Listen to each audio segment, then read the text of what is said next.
Kia ora koutou katoa and welcome to the Aotearoa Circles webinar launching a new work stream, Future Fit Shipping. Ko Vicky Watson, toko ingoa, ko taku mahi ki Aotearoa Circle, ko te Chief Executive. I'd like to acknowledge and welcome some of our guardians on the webinar too, our partners and our leading partners, Ministry for the Environment, DOC, ANZ, BNZ, Westpac, Genesis, Mercury, Fonterra, Silver Fern Farms and Zespri.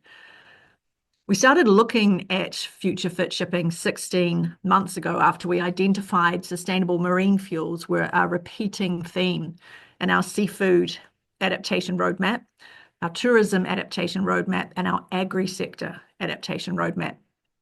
It became clear that it's extremely difficult to decarbonise sea transport in any meaningful way unless there are sustainable marine fuels that have been strategically worked on to secure consistent supply and availability at place. This is not something most individual companies can attack on their own, so a joined up approach and convening of the parties, which the Circle can do, seemed the logical way to advance the challenge. By starting at the sea freight level, it's our hope the development, purchase and availability of alternative marine fuels can cascade down to other industries, providing more opportunities for New Zealand. Sea freight carries 99% of the country's trade by volume and around 80% by value. So we need to address our high shipping emissions in order to protect our international reputation and our market access to international and domestic customers and consumers. In the recent 2+2 meeting between Ministers of Finance and Climate from Australia and New Zealand, the ministers agreed in their joint statement to convene sector-based roundtables with representatives from the maritime sector, including exporters, shipping lines, ports, and other stakeholders, to identify the conditions required for trans-Tasman green shipping corridors and the opportunity to strengthen supply chain resilience. So this work is now on the government's radar and the Minister of Climate Change is ready to receive it. Read the agenda for this afternoon. We welcome your questions throughout the webinar in the chat and we'll raise these during the Q&A section. Before we hear from the Deloitte team who will present the scope, process and timetable of the work, we're lucky to have Angela Gillam with us. Angela is the Chief Executive Officer of Maritime Industry Australia Limited. She is an accomplished leader who has successfully executed an ambitious program of work that continues to advance the interests and growth of the Australian maritime industry. She is a member of several critical Australian government, industry and liaison committees and will give us an overview of the progress in Australia. Thank you, Angela.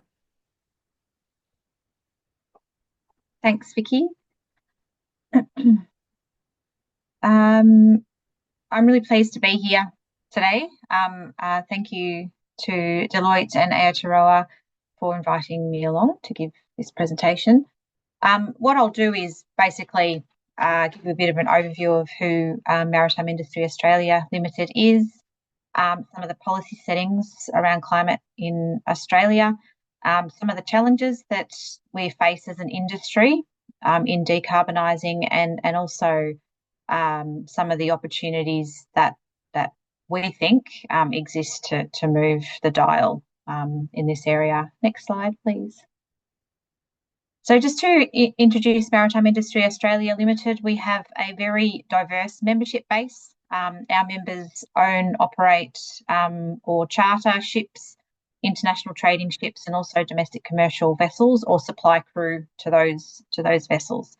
Our domestic commercial vessel sector, smaller ships, they don't ever leave the country, and of course our larger international trading vessel members are certified to trade internationally. So as I said, very diverse membership base, some sort of household names and others not so much. So the situation in Australia is quite similar in many ways to New Zealand. We're heavily reliant on international shipping. We're a very, very large island at the bottom of the world, end of the supply chain, much like New Zealand. We're a major user of shipping. So I think we're the latest stats about the fifth largest utiliser of shipping services in the world. And much like many other island nations in this region, 98% of our goods are carried by sea. There's a whole heap of other statistics there. I think the other interesting fact about Australia is we have a huge amount of land and a huge potential for generating renewable energy, which of course is a really critical piece in the puzzle for Australia to realise its ambition of becoming a renewable energy superpower. So that's not just stationary energy, solar and wind. It's also utilising those renewable resources to generate green molecules that could potentially become the mechanism by which international shipping is able to decarbonise. Next slide. We have some pretty heavy technical and commercial challenges in this industry, as Vicky has already alluded to. Large international trading ships cover immense distances. So the calorific value of the fuel that we require needs to be enough for us to meet those distance requirements. It takes a lot of energy to move a very large chunk of steel with a huge payload through water. When you think about it, that's quite obvious. So energy density is also really important because that impacts on our bunkering frequency. So, bunkering less saves time, allows cargo to be delivered efficiently. So the less bunkering that is required, the better. The current fuel that we use is relatively low cost. We have moved away from heavy fuel oil, which was basically a residual product from the refining process, into lower sulfur grades of fuel, and some operators just use marine gas oil. But overall, we're pretty well addicted to a pretty low cost solution when it comes to fuel. Our ships, they're very long asset life, which is why drop-in solutions are really important. Around 30 years you would expect to get out of a new ship build. And it's a blessing and a curse, but there are a diversity of potential solutions that will work across the spectrum of marine operations. So at one end, certainly electrification is an absolute possibility for the domestic commercial vessel sector, and a lot of our members are looking at electrification, but that comes with a significant cost. At the other spectrum, operators looking at methanol and ammonia as a future fuel solution. Next slide, please. So the Australian climate policy, there's some things happening. We have the safeguard mechanism, which requires mostly land-based operators, and some of our members actually fall within the safeguard mechanism as well. So emitters above a certain threshold must reduce their emissions or access offsets. We have sector-specific decarbonisation plans, and under that we have the Net Zero Transport and Infrastructure Plan, and within that, obviously, our domestic shipping industry falls within. We're waiting for the release of the Maritime Emissions Reduction National Action Plan. So this is a really important piece of work that the Commonwealth Government has been trying to co-develop with industry. So we look forward to that being released. We're not sure about our 2030 target as a nation yet. So we await government's announcements around 2030 targets for emissions reduction and what a meaningful roadmap looks like to get us there. We've got a heap of other initiatives happening. The Australia East Asia Iron Ore Green Corridor from the Global Maritime Forum, or led by the Global Maritime Forum, has delved really deeply into what is going to be required to enable decarbonisation of that iron ore green corridor between West Australia and East Asia. Also, the Trans-Tasman Green Shipping Corridor work from McKinney Møller Centre for Zero Carbon Shipping, probably of interest to lots of people on the call here. We have some really important bilateral arrangements with Singapore. So we have the Australia-Singapore Green and Digital Corridor. We have the Australia-Singapore Low Emissions Technology, also as part of that Green and Digital Corridor, a grant program which will soon be announced, and a whole heap of green fuel projects all around Australia, utilising our significant renewable energy resources and in the hope to generate some low and zero emission fuels, which will certainly be targeted at the shipping industry. There's some major challenges though: fuel costs and supply security. I know our members are reticent to commit to a fuel type unless you can actually absolutely guarantee supply at a reasonable cost. There's a significant capital cost of novel new builds. So electrification for the domestic commercial vessel sector, I think it costs about twice as much to build an electric vessel. So there's some significant headwinds there. We have some regulatory and standards gaps. I think that's certainly a global situation. In Australia, we have quite a diversity of port ownership structures. We have state-owned ports and privatised ports. Some ports are purely landlords and others are state-owned. And of course, we have a tricky political landscape to really move the dial on climate change policy, which is a source of frustration. But we have heaps of opportunities, and I really don't think that there's any way we can move the dial on these issues without really strong bilateral arrangement, particularly with where there's an existing trade relationship and equal regional advantages to be felt through those bilateral partnerships. There's opportunities for demand aggregation to get a real handle on where those core areas of demand sit with respect to the shipping industry around ports and other industries. And of course, there's the big picture benefits. Fuel security, we import as a nation, I think over 80 to 90% of our liquid fuel requirements. So if we can somehow address those fuel security issues, that certainly has an impact on our national resilience. And of course, if we can stand up these new energy production industries in Australia, it's jobs, it's growth in GDP, and it will be a pretty good news story. So it's not all challenges. There's certainly a lot of opportunities there. I think that's it for me. Thank you.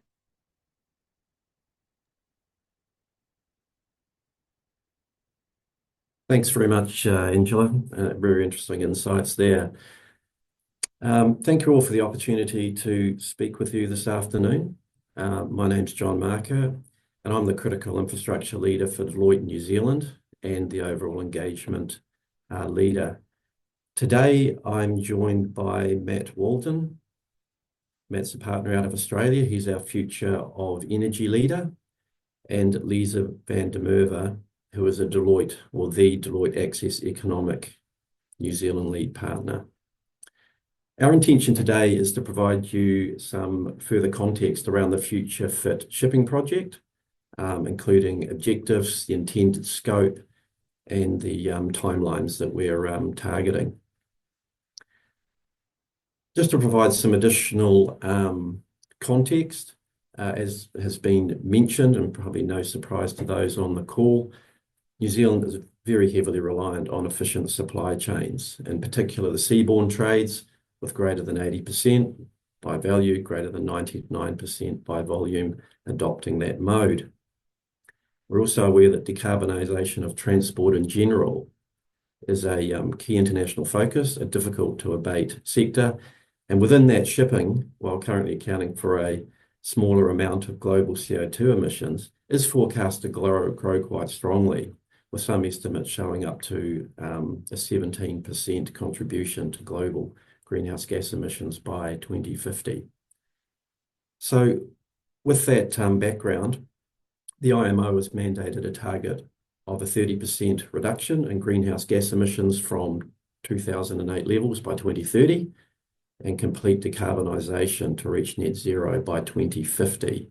And green shipping corridors are seen as playing a key role in achieving those aggressive emission targets. When we're talking about green shipping corridors, we're referring to routes, port-to-port routes, where ships are powered by low or no emission fuels, as well as other emission reduction programs that are being applied. This could be portside, ship-to-shore power, and so forth. And the concept of the green shipping corridors is certainly gathering momentum, with a number of government and industry announcements around green shipping corridors that are currently being investigated. And they're at various stages. However, as was indicated before, there are a range of challenges to establishing the green shipping corridor. not least of which is that the shipping sector is highly complex, consisting of many transport segments and sectors, all of which can have their own particular characteristics. So you can't treat the shipping industry as just one homogeneous segment. In addition, there are a wide range of stakeholders that need to come together to make the corridors work. So this not only includes the ship owners or operators, but clearly cargo owners to create the relevant demands. There's regulatory considerations, port infrastructure, availability of the fuels and associated storage, and the list goes on. Interesting to note, though, that investment is being made by the shipping lines in the sector. A couple of recent announcements include Maersk launching an initial green methanol-enabled vessel, has 18 more of those vessels on order, and Hapag-Lloyd has also signed quite a large order, 24 new vessels that are green fuel capable, including ammonia. An interesting point, though, is in relation to the Hapag-Lloyd order book, the smallest of the vessels that they have ordered are comparable to the largest of the vessels that are currently visiting New Zealand on a regular basis. So in terms of the project objectives, there's three broad areas that we're focusing on. The first, quite simply, is understanding what needs to happen to enable green shipping between New Zealand and Australia. The second is around looking at the potential economic impacts of the international drive to decarbonise shipping, or more specifically, what could the impacts be for New Zealand of a failure to act in this space?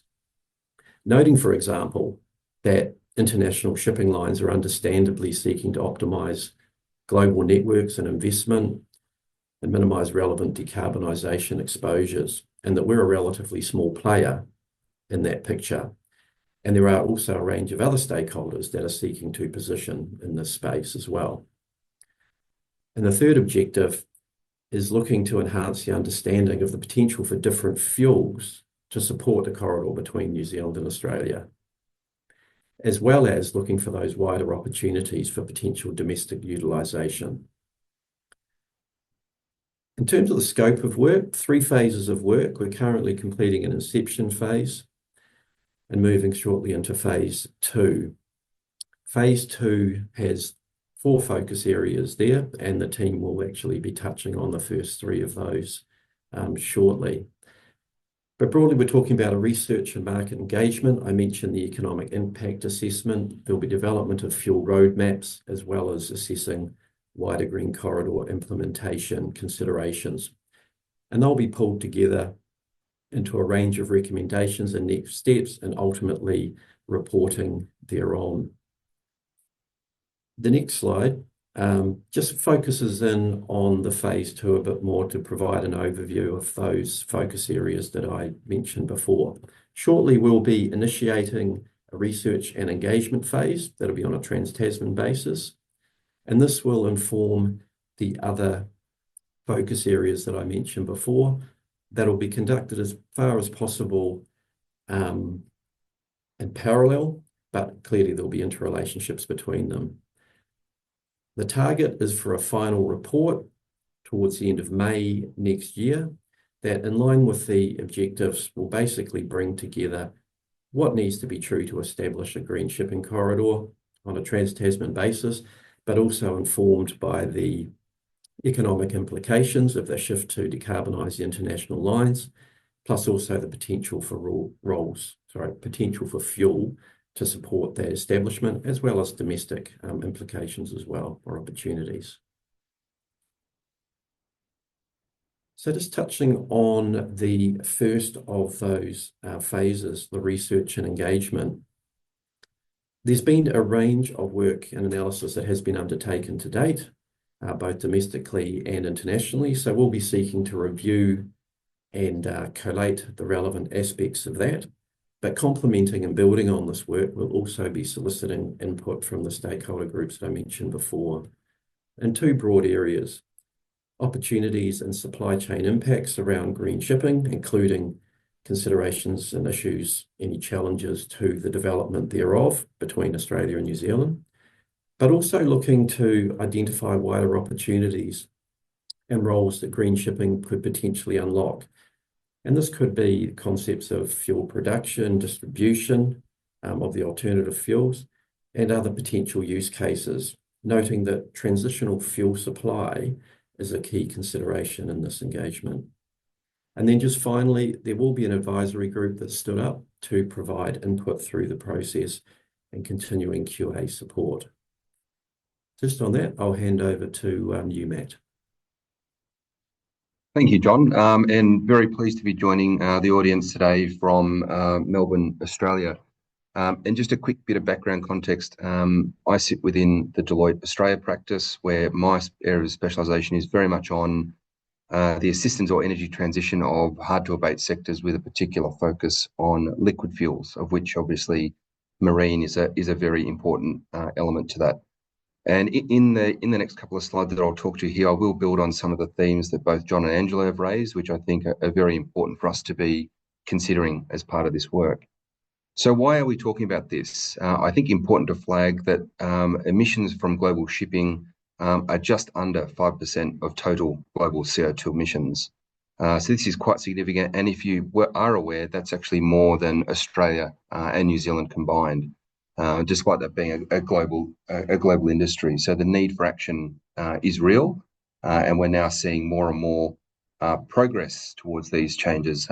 And importantly so, Australia and New Zealand are both leaders in this, along with the IMO, in terms of setting objectives for that emission reduction story. Not just at a government level, but we're also seeing quite progressive movement by the major shipping lines as well. And that goes all the way back to vessel manufacturers, ports, and so forth. And John did mention a couple of the organisations that are there charging ahead and looking at this as an opportunity.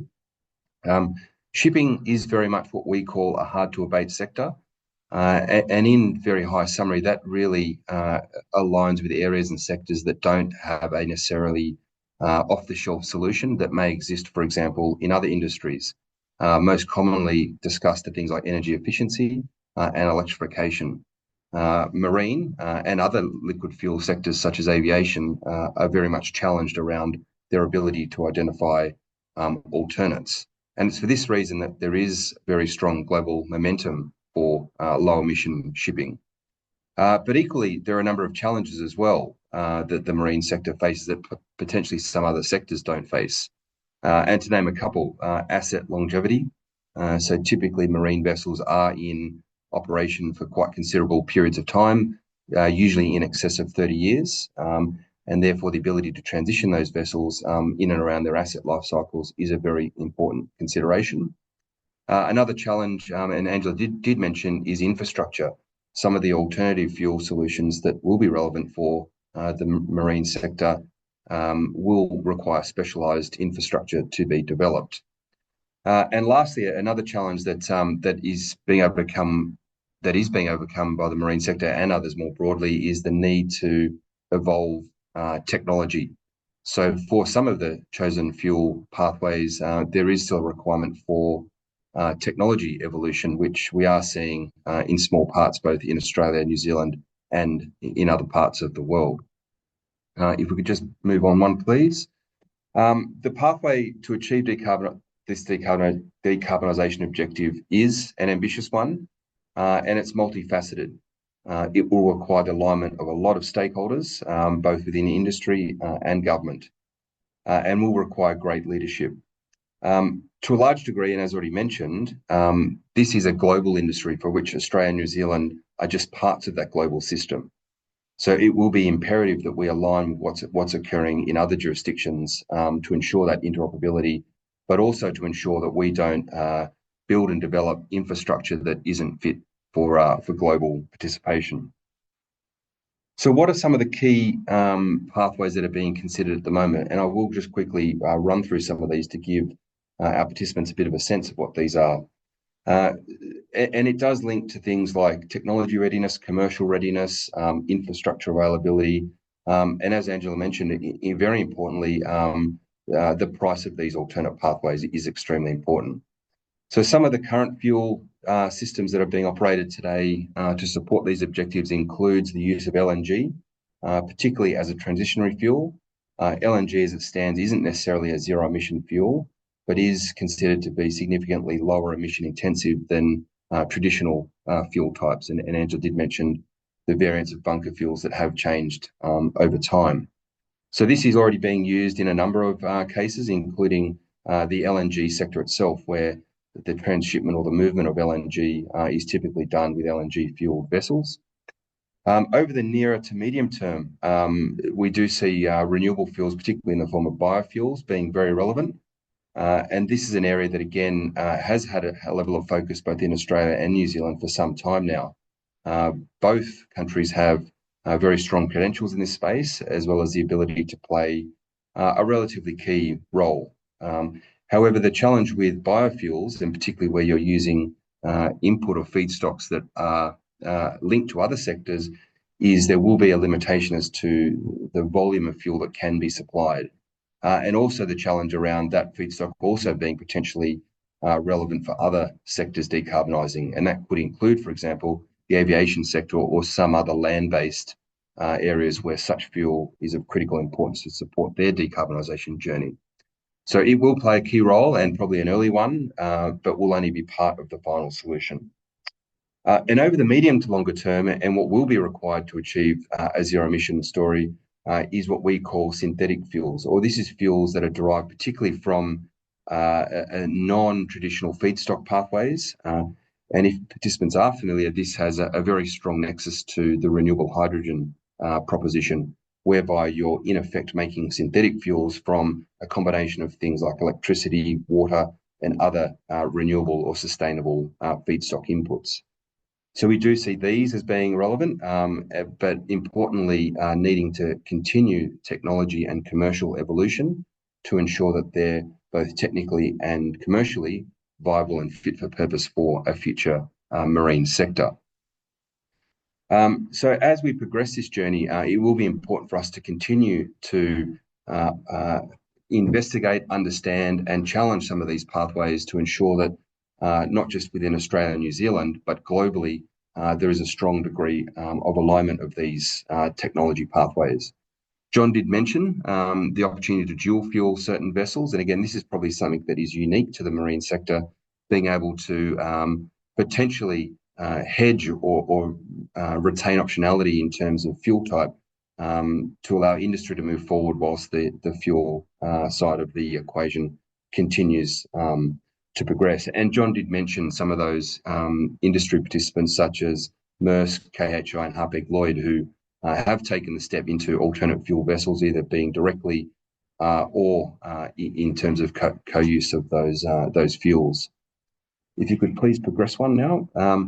So what I'll quickly touch on now is where we develop roadmaps, and we have had extensive experience in developing roadmaps for a number of sectors to support their decarbonisation journey.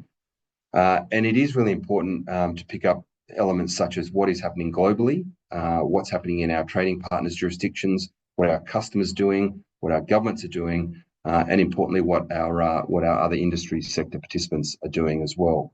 So the need to align stakeholders is of critical importance.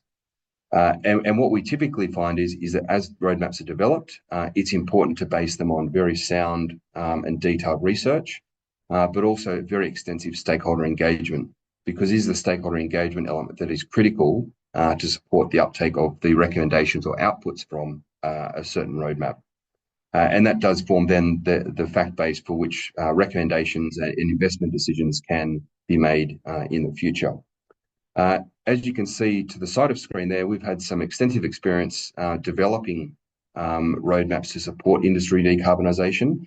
And what we've tended to find is where those roadmaps are based on that very solid research and analysis and stakeholder consultation, they are then fit for purpose for a considerable period of time to support sector decarbonisation.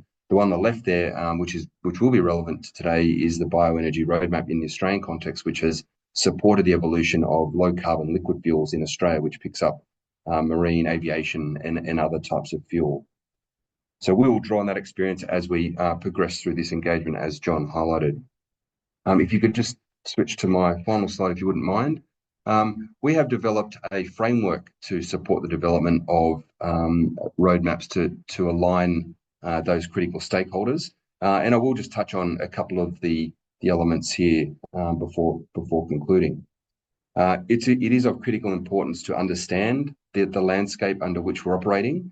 And I will stress that needs to be broader than just Australia and New Zealand, despite the corridor being focused on that area here, because we are operating in a global environment whereby we need to understand what other governments are doing, what other industry participants are doing, as well as what are some of the challenges that are being considered.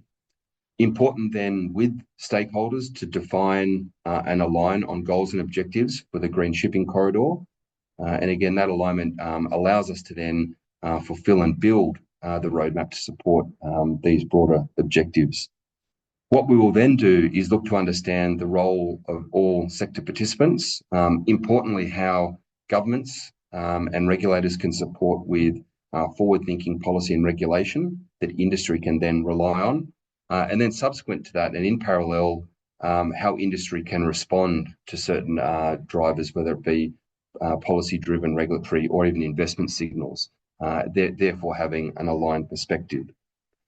Importantly then, stressing what are some of the opportunities and challenges that we need to consider and monitor over time, because as we're finding in a range of sectors, the emission reduction story and energy transition is constantly evolving.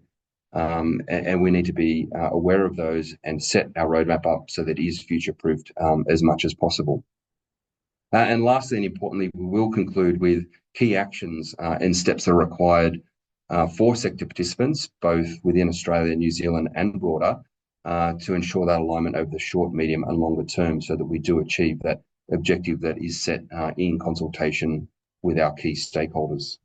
I'll conclude there, and Liz, I'll pass to you now to take up the next slide. Right. Thanks, Matthew. So as John mentioned earlier on, as part of the scope is the economic impact assessment. What we will do as part of the economic impact assessment is really assessing what is the potential implications for our New Zealand economy if we were to fail to act. So this is fail to act in respect to sustainable shipping. So the purpose of this report, and emphasizing that it will be an interim report, so we will have the results released early next year. And this will then inform the rest of the work program. But the importance of this report is that it will really underscore the importance of initiatives such as the proposed Trans-Tasman Green Corridor. It will also provide and emphasize the need to change, for example, some regulation measures, and also to ensure that the incentives are really there for New Zealand to ensure that we don't fail to act.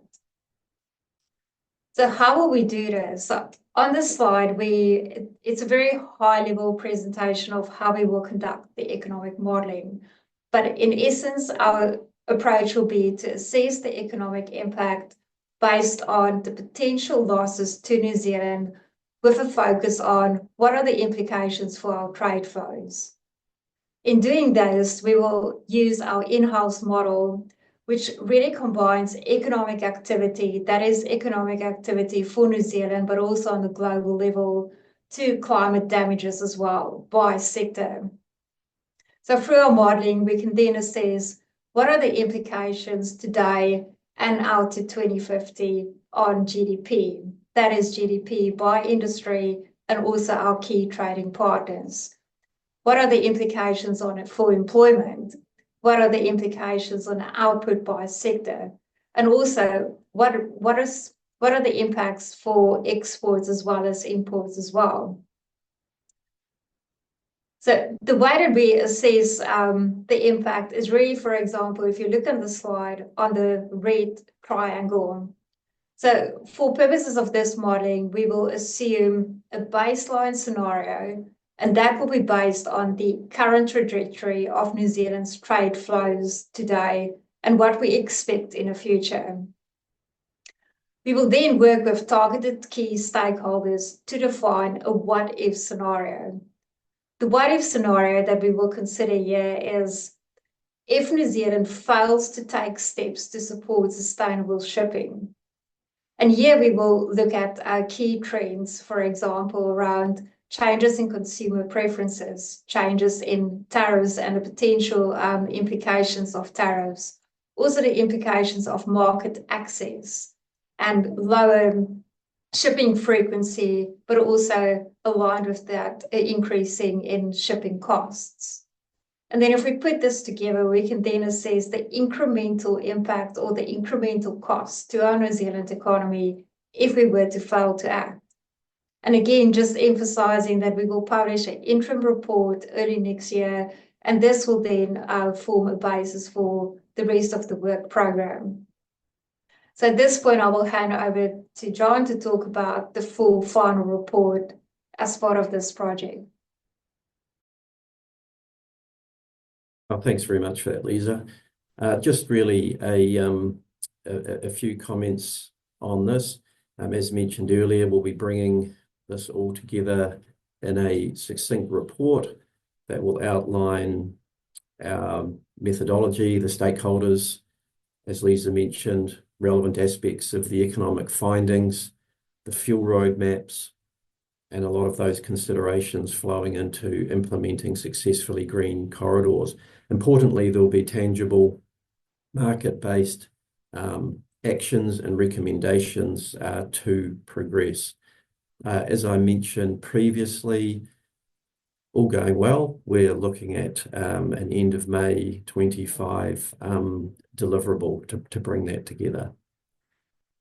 So that concludes the presentation of the overview of the process of the engagement that we're seeking to undertake. And I'll hand back to you, Vicky. Thanks, John. Look, we'll go to Q&A now. A few have come through on the Q&A chat, but I've also got some questions myself, actually, that have been generated from the presentation. It's a really comprehensive one. Thank you. I'm just wondering if I can start with you, Matt, in terms of the sense of the level of maturity of the 4 fuels that we've chosen, and how you see they might play a role in this energy transition. That's a really good question, and important to flag that each of those 4 fuels, or those 4 vectors, if you like, do already have some role in global supply chains at the moment. They may not necessarily all be in the fuel space, but each of those do not represent new commodities or fuel types that aren't in existence today. The challenge is really around how can we, or how do we utilize them within shipping operations going forward. So if I will just flag a couple of them for the minute, biofuels, which is probably the most predominant item there that's used for fuels today, is extensively used in a number of jurisdictions, particularly the European Union, where there have been mandates around the use of biofuels within certain applications, and that includes everything from road-based applications to marine and now into aviation. And we are seeing that evolve quite significantly. And what we have seen is global supply chains start to evolve to align to those opportunities. For example, Australia exports a significant proportion of canola to be turned into fuel within the European Union. So certain supply chains do exist in some of the others, and I might just pick a quick example being methanol. Methanol has traditionally been a commodity that's been used in the chemical sector and is a precursor to a number of different products, including, for example, plastics.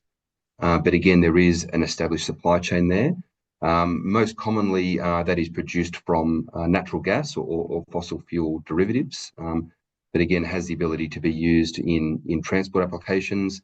Ammonia, which I'm sure people are familiar with, is a precursor to explosive production, so used quite commonly in the mining sector, and also a precursor to fertilizer, extensively used within natural gas as a primary feedstock. But ammonia as a commodity does have some challenges in terms of its handling and its ability to be combusted or used under certain safety cases. So each of those pathways represents a significant opportunity, and if other emission reduction sectors are observed, it's more than likely there will be more than one fuel type will be relevant. The question will be is how do we position ourselves as two countries that are closely aligned to ensure that we're future-proofed for no matter which commodity is successful in the end. No. John, I'm going to blend a couple of questions here. There's a comment regarding the importance of shipping companies in this work and a question on who we will be engaging with. So I'm just wondering if we can talk about the spread of our engagement, how we're ensuring we're capturing the expertise and the insights we need to do this work. Yeah, absolutely. So we've got a broad range of stakeholders that we'll be targeting. I'll probably leave, ports and shipping lines are going to be a key element there. Obviously, major importers and exporters. We're also looking at this from a financing perspective as well. As Matt mentioned, infrastructure development and so forth is a key aspect. The government agencies, I mentioned this is from a Trans-Tasman point of view as well, and also a range of landside logistics entities. The comment about how important are the shipping lines, well, very, very important. In the sense I mentioned before that they are international entities looking from a global optimization of fleet and decarbonisation exposure point of view. So how we fit within that international construct will be key. We're not the largest participant by a very long shot for those entities on a global basis. So they'll definitely we'll be factoring that in to make sure that the recommendations and insights that Matt's been referring to before are actually grounded in some operational reality. Thank you. Lisa, I think I heard you mention, but I've just got a question in terms of the scope. Will it be focused just on the trade between New Zealand and Australia, or is it considering the economic impact of global? That's a good question. So just to clarify is that our economic modelling here will be based on a global basis. So it will not only include New Zealand and Australia, but it will include all our global trading partners. And we can also report the results based on 9 different trading partners for New Zealand. Great, thank you. This might be a bit of John and Matt, but maybe John, if you start. So it's addressing cost, availability and technology challenges, which are all important. What else do you think needs to change to encourage the adoption of alternative fuels? Would you start on that one, Matt? Yeah, no, very happy to, John. It's a really good question, and it parallels to a number of sectors, and one which we work in quite commonly is aviation. And what we have seen there, and this has been very recently in Australia and New Zealand, has been the alignment of government and industry. And typically what we are seeing to support the early adoption is the need for those two stakeholder groups to work together in collaboration. What that has seen, for example, and I will draw on some case studies here in, for example, Europe, which is probably one of the more progressive renewable alternate fuel jurisdictions, has been the establishment of mandates which government have placed on certain industry participants, and that could be, for example, fuel producers, all the way through to end customers or end users, where they may be obligated to have play a small role, usually in terms of the cost they might be buying for a good or a service or a plane ticket, for example, to support that industry establishment. And what we've seen work quite successfully has been alignment of stakeholders on that journey. So really vesting industry, government and customer around why we're needing to pursue these options, and really under the lens of emission reduction and energy transition and what the implications are there. And then providing the right push and pull signals or supply and demand signals and drivers to industry, governments and consumers to support that progressive take-up. Some of the benefits we do see in renewable liquid fuels, or liquid fuels as a transitionary approach, is the ability to progressively transition.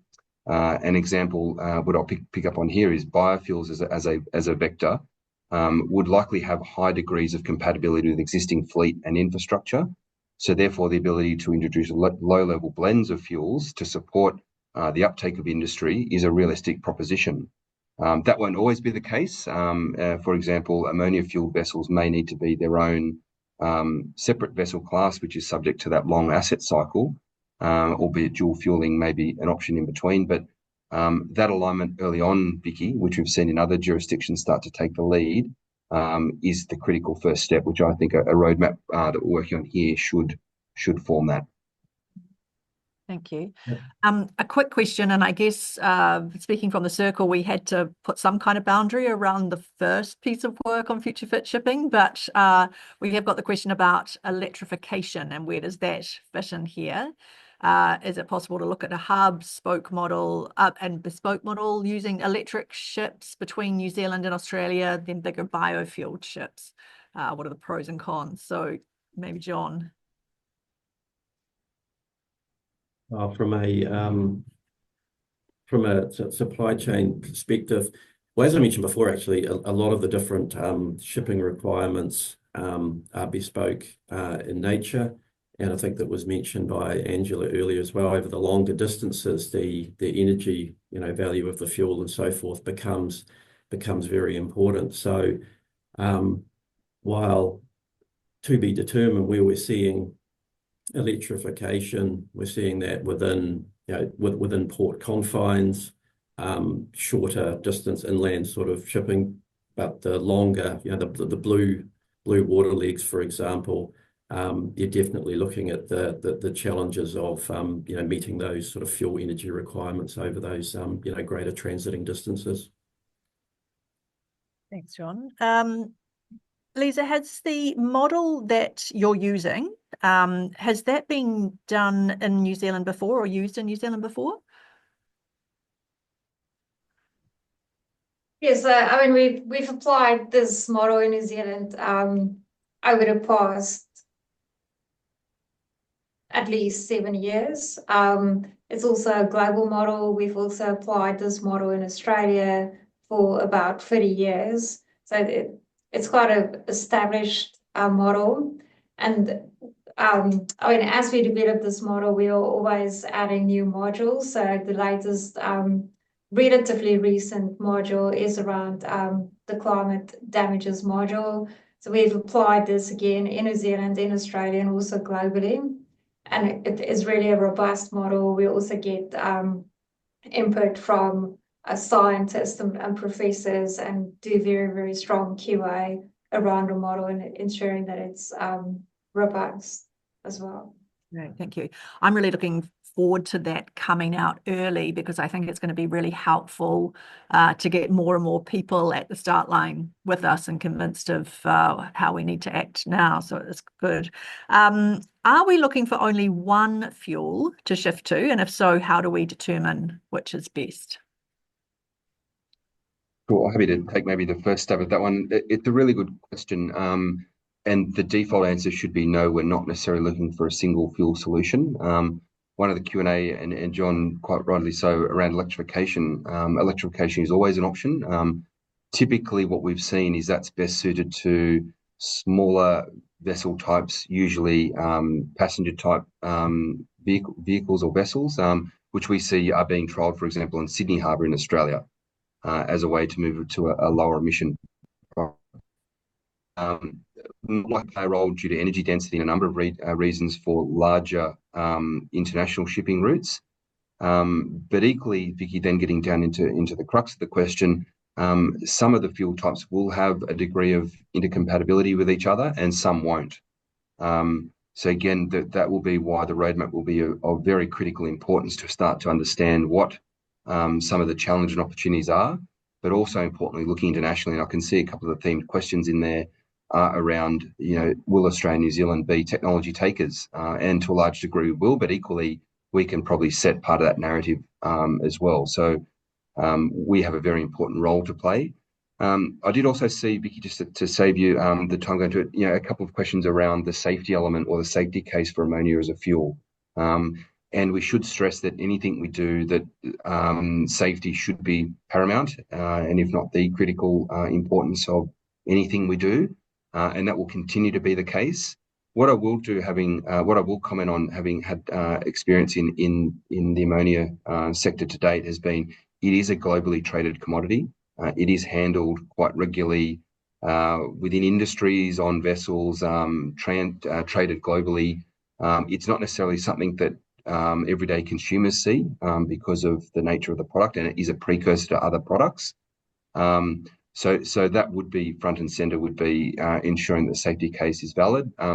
An element here where I do think ammonia, despite it being a very mature commodity in terms of its track record, is the nitrous oxide, or NOx, as one of the commenters made, is a very critical one. There are early stage technology developments that are looking to navigate that issue. And that's probably an example where we do need to see further technical innovation and evolution so that risk is mitigated. Just like, for example, in other fuel types, we need to see commercial and technical innovation continue to make them viable in the long term. So that's that Q&A there has picked up an area that we do need to still see that evolution taking place. Great, Matt, thank you.